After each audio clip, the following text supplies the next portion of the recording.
Dear students, आज हम start करेंगे lesson 10 the tribute part second. तो इसका मैं फुल एक्सप्लेनेशन बताऊंगा, हिंदी में अर्थ बताऊंगा इस लेसन का, कहानी का क्या अर्थ है। और आपने इसका फर्स्ट पार्ट हमने पिछले वीडियो में कंप्लीट कर ही लिया है। ट्रिब्यूट पार्ट 1 के नाम से था। तो आज हम स्टार्ट करते हैं ट्रिब्यूट पार्ट 2। तो इस लेसन को स्टार्ट करने से पहले इस लेसन में जो डिफ़िकल्ट वर्ड्स हैं उनके हम हिंदी मीनिंग देख लेते हैं। तो फर्स्ट वर्ड है जैसे स्प्राउटिंग। स्प्राउटिंग का अर्थ होता है अंकुरण, अंकुरित होना। कोई भी पौधा हम लगाते हैं तो उसको अंकुर फूटना बीज में से और फिर पौधे का बड़ा होना, अंकुरण। कोआगुलेट का मतलब है जमना। विक का मतलब है बाती।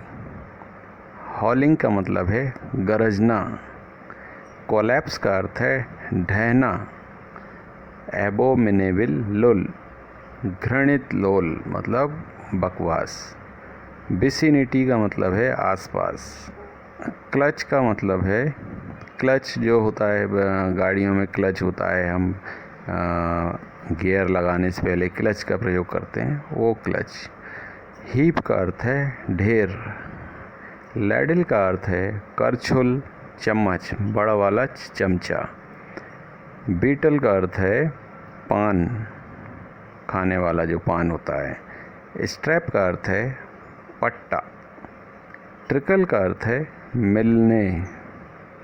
मॉर्टगेज का अर्थ है बंधक, संपत्ति का मॉर्टगेज लोन, आपने वर्ड सुना होगा।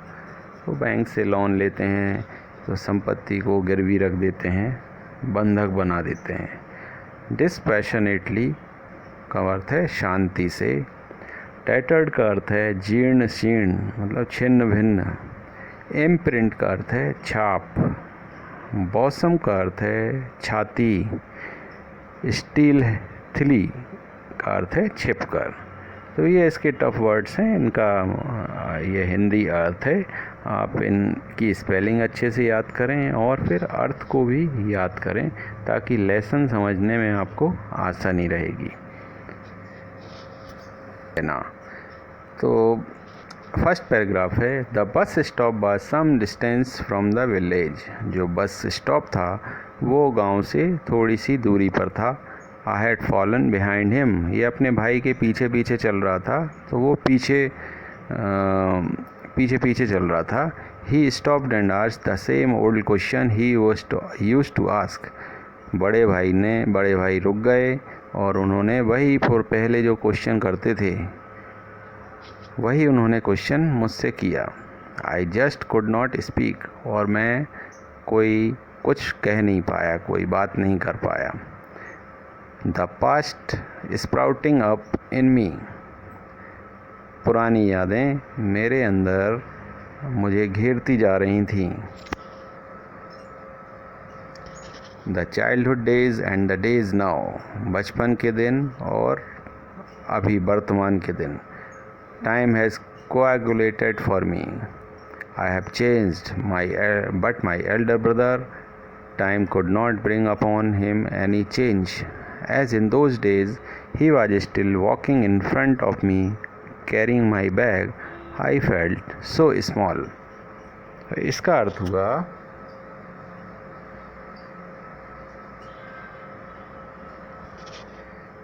मेरे भीतर पुराने समय का अंकुरण होने लगा, याद ताज़ा होने लगी थी।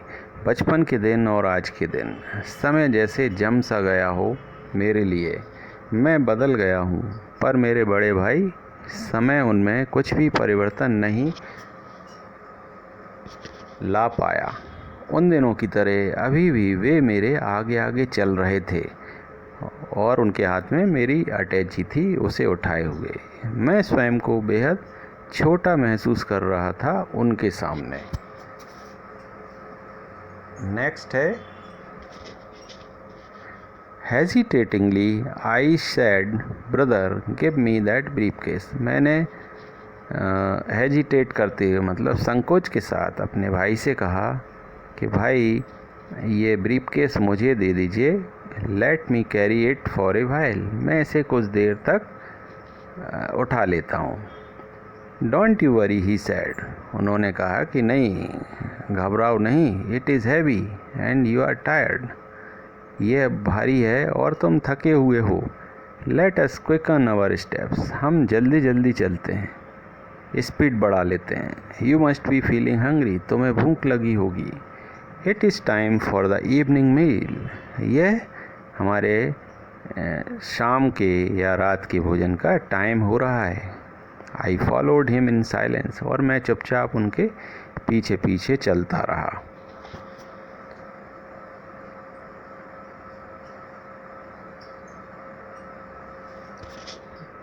We reached home. It was already dark, the time for the lighting of wicks before the sacred tulsi plant. Unlike those days, none of my nephews rushed towards me howling, "Here is uncle." My sister-in-law did not run from the kitchen to receive me. It was all quiet and calm. Only my mother came and stood near me. The second brother and his wife were nowhere to be seen. In the entire house there was an air of unusualness, rather the stillness of the graveyard, as if the house was preparing for its ultimate collapse. इसका अर्थ हुआ, हम घर पहुँचे तब तक अंधेरा हो चुका था और तुलसी के पौधे के पास दिया जलाने का समय हो चुका था। पहले की भांति इस बार कोई भी मेरा भतीजा मेरी तरफ चाचा चाचा कहकर दौड़ता हुआ नहीं आया। मेरी भाभी रसोई में से दौड़कर मेरे स्वागत के लिए नहीं आईं। सब कुछ बहुत शांत सा था। सिर्फ मेरी माँ आईं और मेरे पास खड़ी हो गईं। मेरे दूसरे भाई और उसकी पत्नी कहीं दिखाई नहीं दे रहे थे। पूरे घर में अजीब सा माहौल था, कब्रिस्तान की शांति जैसा, जैसे यह घर अपने आखिरी पतन की तैयारी कर रहा हो। नेक्स्ट है, I tried to be normal with everyone. मैंने सभी के साथ अपने आप को सामान्य बनाए रखने की कोशिश की। But there was that abominable lull all round. My second brother and his wife, in spite of their presence at home, showed no emotion. They were all set for the partition, and they cared for nothing else. I could not sleep that night, and the following morning passed quite uneventfully. इसका अर्थ हुआ, मैं सभी के साथ सामान्य व्यवहार की कोशिश कर रहा था, परंतु सब तरफ एक मनहूस शांति सी थी। मेरे दूसरे भाई और उनकी पत्नी घर पर होने के बावजूद उन्होंने किसी प्रकार की खुशी या भावनाएं मेरे प्रति व्यक्त नहीं की। वे लोग बंटवारे के लिए पूरी तरह तैयार थे और उन्हें किसी चीज़ की परवाह न थी। मैं उस रात सो न सका। अगली सुबह शांति बिना किसी विशेष घटना के गुजर गई। नेक्स्ट पैराग्राफ है, it was mid day. 7 or 8 people had gathered in our courtyard to supervise the division.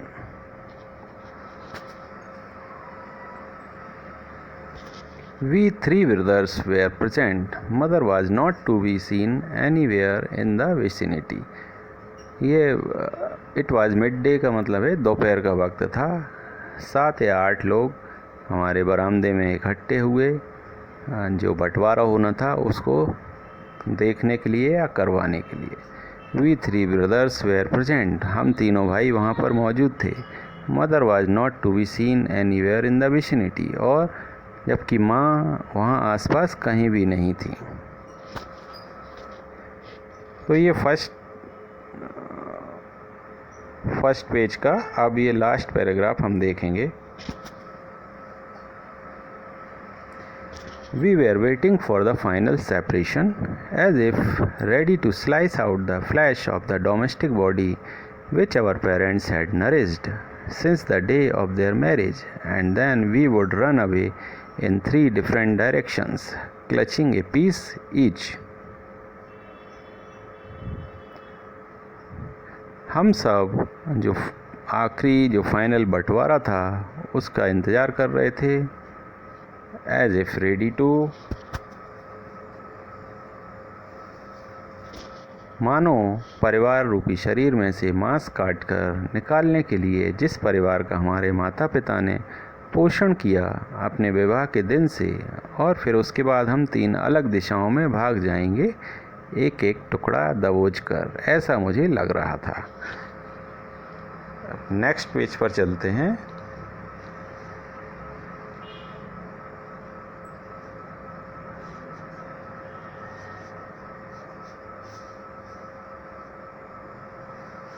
All the household articles were heaped in the family courtyard. These were to be divided into 3 parts. All the small things of the house, almost everything movable, starting from the ladles made out of coconut shells and bamboo to the little box where father used to keep his beetles, the axe and the old radio set too had been produced. A long list of all the items was made. Nothing was spared, neither the dhinki मतलब wooden rice crusher, nor the little figures of the family idols.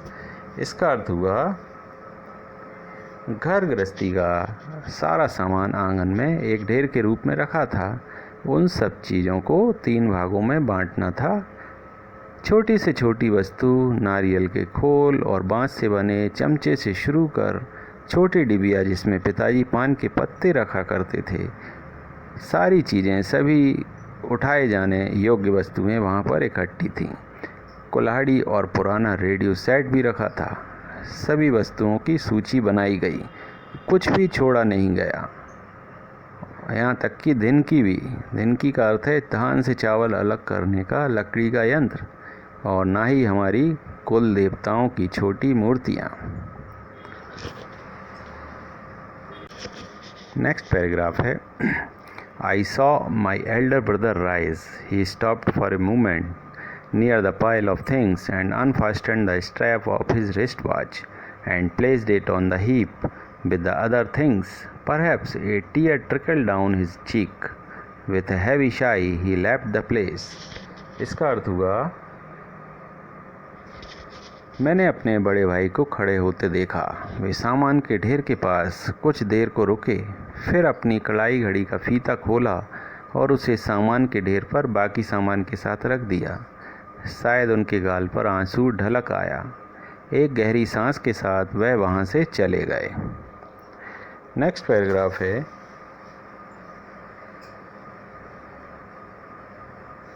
I had often heard him say that father had bought him that wristwatch when he was in his 11th class. मैंने उन्हें यह कहते हुए पहले सुना था कि जब वो 11th क्लास में थे तब पिताजी ने उन्हें ये रिस्ट वॉच दिलवाई थी। But I also remember well in my MA final year, लेकिन इसके अलावा मुझे ये भी याद है कि जब मैं फाइनल ईयर का एग्ज़ाम दे रहा था, he had mortgaged that was to send me money to go to Delhi for an interview. उन्होंने इसी घड़ी को गिरवी रखकर जो पैसे मिले थे वो मुझे भेजे थे ताकि मैं दिल्ली में इंटरव्यू देने जा सकूं। He had sent me an amount of 150 rupees. I remember clearly. मुझे अच्छे से याद है कि उन्होंने मुझे 150 रुपये भेजे थे। No one knows whether the wristwatch would come back to him. किसी को नहीं पता था कि वो घड़ी उनके पास वापस आई थी या नहीं। His action seemed symbolic of his snapping all his attachment with the past.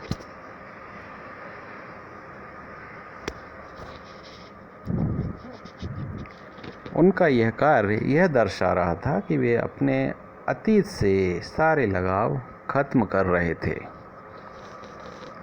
Next है, I was I was silent. My elder sister-in-law was in backyard. My second brother was often whispering things into his wife's ear and was there taking his place with us. It was like the butcher's knife going to sharpen itself. The elder brother was calm and composed. Like a perfect gentleman, he was looking at the proceedings dispassionately, exactly as he had done on the day of the sacred thread ceremony of his son and on the day of my marriage. It was the same preoccupied and grave manner, attending sincerely to his duty. While discussing anything with my second brother, he had that same calm and composed voice, not a sign of disgust and regret. इस paragraph का अर्थ है कि मैं खामोश था, मेरी बड़ी भाभी पिछले आंगन में थी, मेरा दूसरा भाई अपनी पत्नी के साथ वहीं खड़ा था और बीच बीच में अपनी पत्नी के कान में कुछ फुसफुसा रहा था। यह कुछ ऐसा था जैसे कसाई का छुरा स्वयं अपने आप को धार लगाने जा रहा हो। मेरे बड़े भाई शांत चित्त थे, एक पूर्ण सज्जन व्यक्ति की तरह वे पूरी कार्रवाई को निष्पक्ष रूप से देख रहे थे, बिल्कुल वैसे ही जैसे उन्होंने अपने पुत्र के जनेऊ संस्कार के समय किया था और मेरे विवाह वाले दिन भी ऐसा ही किया था। वही गंभीर काम में तल्लीन अंदाज, पूर्ण निष्ठा के साथ कार्यों को अंजाम देते हुए मेरे दूसरे भाई के साथ किसी बात पर चर्चा करते समय भी उनकी वही धीर गंभीर आवाज़ थी। किसी प्रकार की नाराज़गी या दुख का कोई चिन्ह नहीं था। नेक्स्ट पैराग्राफ है,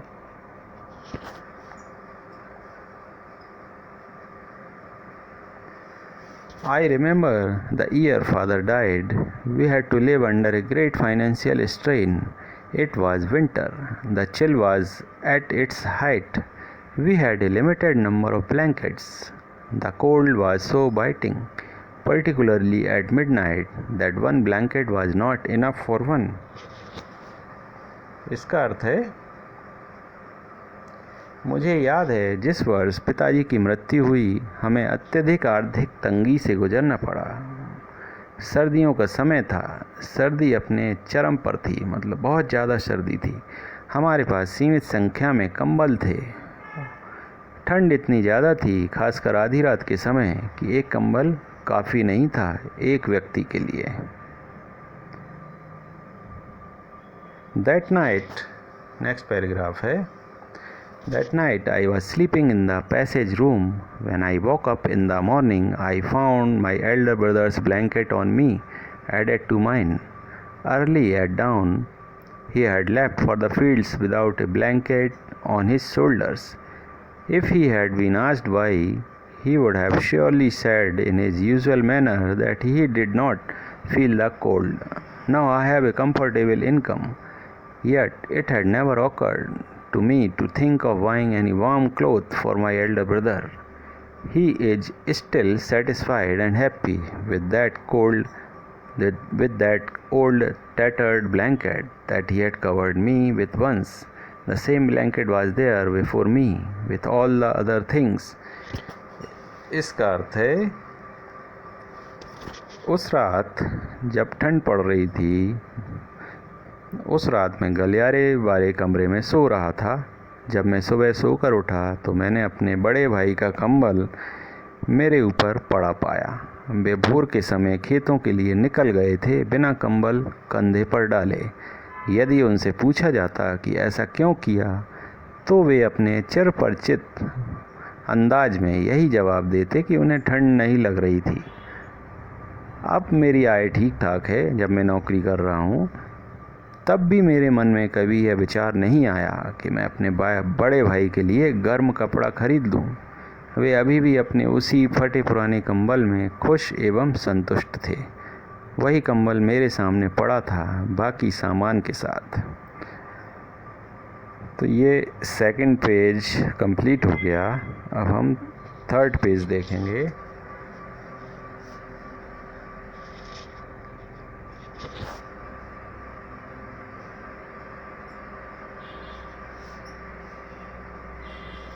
I shivered with the cold and my own ingratitude.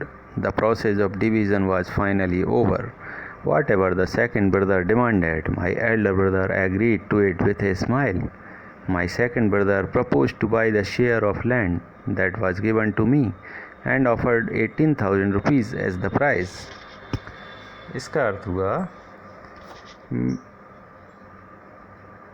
मैं ठंड से और अपनी अकृतज्ञता से कांप उठा। अकृतज्ञता मतलब जो बड़े भाई ने किया था उसका अभी तक कुछ भी मैंने चुकाया नहीं था, इसलिए अकृतज्ञता। बंटवारे की प्रक्रिया आखिरकार पूरी हुई। जो कुछ भी मेरे दूसरे भाई ने मांगा, मेरे बड़े भाई एक मुस्कान के साथ तैयार हो गए।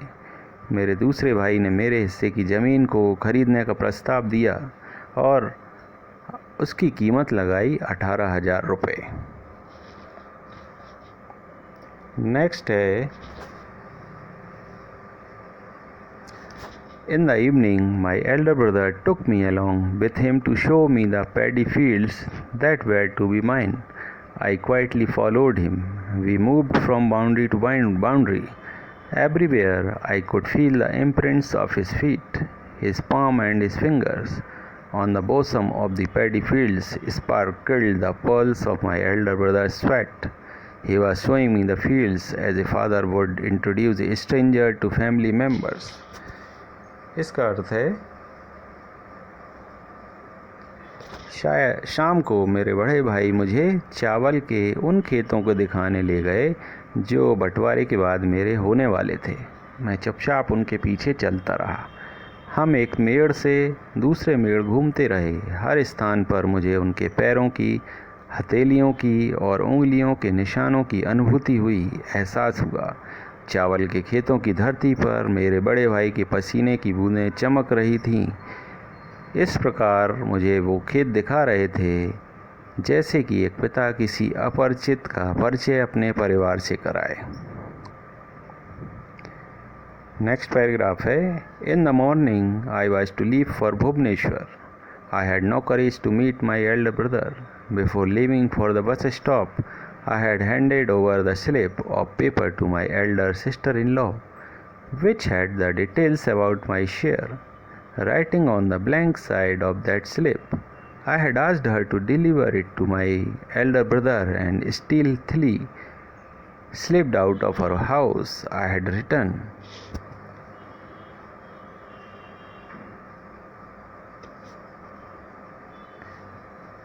सुबह मुझे भुवनेश्वर के लिए निकलना था. मेरे अंदर अपने बड़े भाई से मिलने की हिम्मत बिल्कुल भी नहीं थी. बस अड्डे के लिए निकलने से पहले मैंने अपनी बड़ी भाभी को वो कागज़ का टुकड़ा जिस पर मेरे हिस्से की चीज़ों का ब्यौरा लिखा था पकड़ा दिया. उस कागज़ की पर्ची के कोरे हिस्से पर लिखते हुए मैंने उनसे कहा कि वे उसे मेरे बड़े भाई को दे दें और चुपचाप घर से निकल गया. मैंने लिखा था, I had written, brother, what shall I do with the lands? You are my land from where I could harvest everything in life. I need nothing save you. Accept this. Please, if you deny, I shall never show my face to you again. इसका अर्थ हुआ कि मैंने उस पर्चे पर जो लिखा था वो था कि भैया मैं ज़मीनों का क्या करूँगा, आप ही मेरी ज़मीन हो जहाँ मैं हर चीज़ की फसल काट पाया जीवन भर. मुझे आपके अलावा कुछ नहीं चाहिए. इसे स्वीकार कर लीजिए. यदि आप इनकार करेंगे तो फिर कभी आपको मुंह नहीं दिखाऊंगा. तो इस तरह से ये लेसन कंप्लीट होता है. तो इस लेसन से यही सार निकल के आता है अर्थ कि भारत में जो संयुक्त परिवार हैं, लोग कैसे इकट्ठे रह लेते हैं, बड़े बड़े परिवार साथ में, क्योंकि उनमें आपस में एक दूसरे के प्रति सम्मान और प्रेम की भावना होती है. इसीलिए भारत में संयुक्त परिवार पाए जाते हैं और विदेशों में इसका अभाव है. तो ये लेसन कंप्लीट हुआ. आप इस लेसन को जो मैंने समझाया है, जो वर्ड्स के अर्थ बताए हैं, मीनिंग बताए हैं, उनको अच्छे से याद करें और इस लेसन को, इस वीडियो को बार बार देखें ताकि लेसन अच्छे से समझ में आ जाए. नेक्स्ट वीडियो में इसी लेसन का क्वेश्चन एंड आंसर्स को करवाऊँगा नेक्स्ट वीडियो में, तो आप उसको देखते रहें, इंतज़ार करें उस वीडियो का। और आपसे रिक्वेस्ट है कि अपने फ्रेंड्स और क्लासमेट्स को ये चैनल शेयर करें और ज़्यादा से ज़्यादा इसको सब्सक्राइब करवाएं। तब तक के लिए take care, thank you so much. Please subscribe and click the bell.